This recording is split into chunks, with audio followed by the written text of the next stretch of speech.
Got David Waters on the line from Gators Breakdown. So, ironically, because of the big statement that was made by James Houston prior to the Cotton Bowl, he hits the transfer portal. We've got Antonio Shelton coming in from Penn State. What's impactful there in the transfer portal? Can we expect any more? What are some of the other names involved? I expect Florida to be very active in the transfer portal, Mark, especially on defense where they need a lot of help. We saw that every week Florida was on the field this week. And you probably Kyrie Campbell has already announced he's going to go to the NFL. And then to Daryl Slayton as well will probably make it known pretty soon. He's going to head to the NFL as well. So, so Shelton's a big pickup for Penn State. 7 games this year. I think I don't have it in front of me, 3.5 sacks, I believe, and close to 15 tackles, whatever. Look, defensive tackles, you're not going to get those high tackle numbers there. That's not what your job is. His job is to be a run stuffing plug right there in the middle, and he did that pretty well for Penn State in his time there. So Florida's getting an experienced defensive lineman there from Penn State, and a place they really needed. Gervin Dexter, the 5-star true freshman this year, really came on, I think, at the end of the year a bit, but he was going to be counted on in a major way next year with Campbell and Slayton now gone. And what it also does is it really helps Zachary Carter, who announced he's going to return for another season at Florida.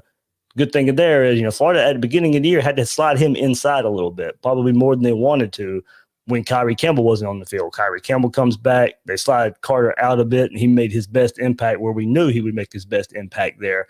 So this allows Carter to play more outside and keep Florida their best and probably keep their best defensive line rotation in there with Carter at defensive end. So it really helps there. James Houston, mild surprise maybe that he's going to transfer. But we'll see Ventrell Miller, the middle linebacker for Florida. He will probably return, I think, as well. So you'll have him there. But Florida's really looking at Mahmoud Diabate and Mari Burney filled in a lot at one of the other linebacker positions along with Miller.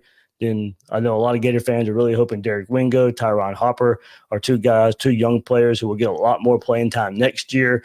Houston probably sees that a bit. DeJuan Black, big-time junior college transfer, originally signed with Florida, he's 5-star. Originally signed, he's number 1 JUCO player in America coming to Florida right now. Originally signed with Florida, had to go take the JUCO route, and he'll probably be coming in playing secondary linebacker role as well for the Gators next year. So probably Houston's going to be fighting some bodies there, probably going somewhere he can get a little bit more playing time. David Waters, Gators Breakdown, talking Florida football, of course. When you look at the NFL draft, you mentioned a few names. What would be the list of who's already decided and who are we still waiting to hear from? I believe Gene DeLance, offensive lineman, right tackle for the Gators. He's coming back. Kyle Trask, of course, announces he's gone. Kyle Pitts announces he's gone.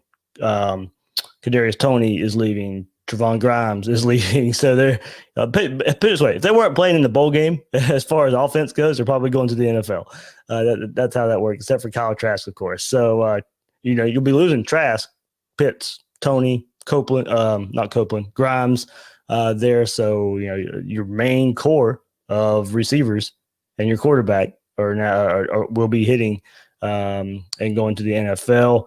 And defense, let's see, like I said, Kyrie Campbell announced, Marco Wilson announced he's going as well. Sean Davis, Brad Stewart, we'll see what those guys are going to do as well. But for the for sure, it's Marco Wilson, Kyrie Campbell. I expect Daryl Slayton pretty soon. And there we go. Trying to rattle off on the top of my head. So I think that's about it.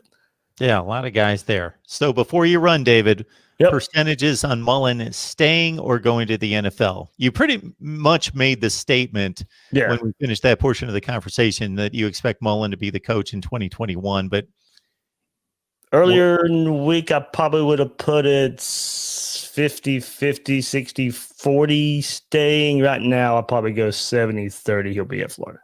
Okay. David Waters, Gators Breakdown. It's always a tremendous listen.